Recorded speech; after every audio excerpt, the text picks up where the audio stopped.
नमस्कार जय मातारा আমি অ্যাস্ট্রো হিমাংশু ভাগ্যের দুয়ার থেকে আপনাদেরকে জানাই আন্তরিক শুভেচ্ছা ভালোবাসা। আজ আমি যে প্রেডিকশনটি করতে চলেছি, জাতকেরা হলে ডান হাতটিকে দেখুন আর জাতিকারা হলে বাঁ হাতটিকে দেখুন।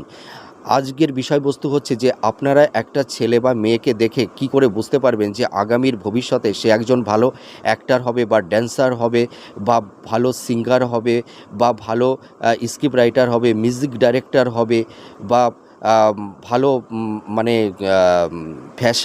ফ্যাশন ডিজাইনার হবে। কি করে বুঝতে পারবেন সেইটারই আমি প্রেডিকশান করব। তা প্রথমে আমি পামিস্টের দিকে আসি। যেসব জাতক জাতিকাদের হাতের তালু এবং হাতের আঙুলটি খুব সুদীর্ঘ, লম্বা, স্লিম টাইপের হয় এবং হাতের কালারটি পিঙ্ক, হালকা লালচে আভা থাকতে হবে, ঠিক আছে। আর এই হাতের তালুর চওড়াটা কম থাকবে কিন্তু তালুর দৈর্ঘ্যটা বেশি থাকবে এবং এই যে আঙুলগুলোর দৈর্ঘ্য কিন্তু মানে দেখবেন খুব লম্বা হবে আঙুলগুলো। আর এই আঙুলের ডগাগুলো দেখবেন যত আঙুলটা ওপরের দিকে যাবে এই আঙুলের শেপটা তত সরু হবে, ঠিক আছে।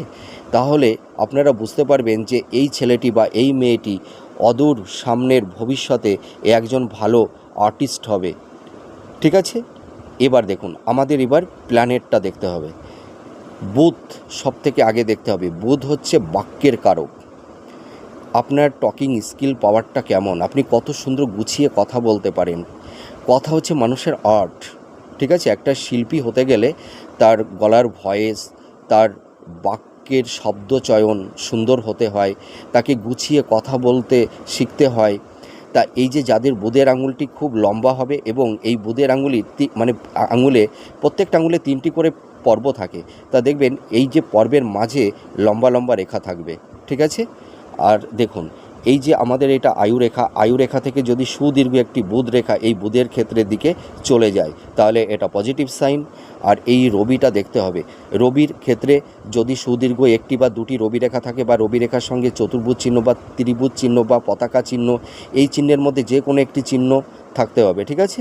এবার দেখুন বৃহস্পতির ক্ষেত্র। এই বৃহস্পতির ক্ষেত্রে যদি এই ধরনের ক্রস সাইন বা চতুর্ভুজ চিহ্ন থাকে বা বৃহস্পতির স্থানটি একটু উঁচু থাকে তাহলে সেটি শুভ। এবার দেখুন শুক্র হচ্ছে মানুষের আর্টিস্ট মেন্টালিটি, তার ইমোশান, আবেগ, তার লাক্সারিয়াস, তার সৌন্দর্যতা, এটা কিন্তু শুক্র নির্ধারণ করে। তা শুক্রের ক্ষেত্রটি একটু উঁচু পিঙ্ক বর্ণের আভা থাকতে হবে, তার সঙ্গে এই চতুর্ভুজ চিহ্ন বা ত্রিভুজ চিহ্ন বা স্টার সাইন এই 3টি চিহ্নের মধ্যে যে কোনো একটি চিহ্ন থাকতে হবে। আর এই শুক্রের ক্ষেত্রে এই ধরনের লম্বা লম্বা শুক্র রেখা থাকতে হবে, ঠিক আছে, প্রোগ্রেস লাইন। এবং একটা আর্টিস্ট হতে গেলে শুক্র ভালো থাকতে হয়, তাহলে দেখবেন এরা ভবিষ্যতে ভালো একজন আর্টিস্ট হতে পারবে। নমস্কার।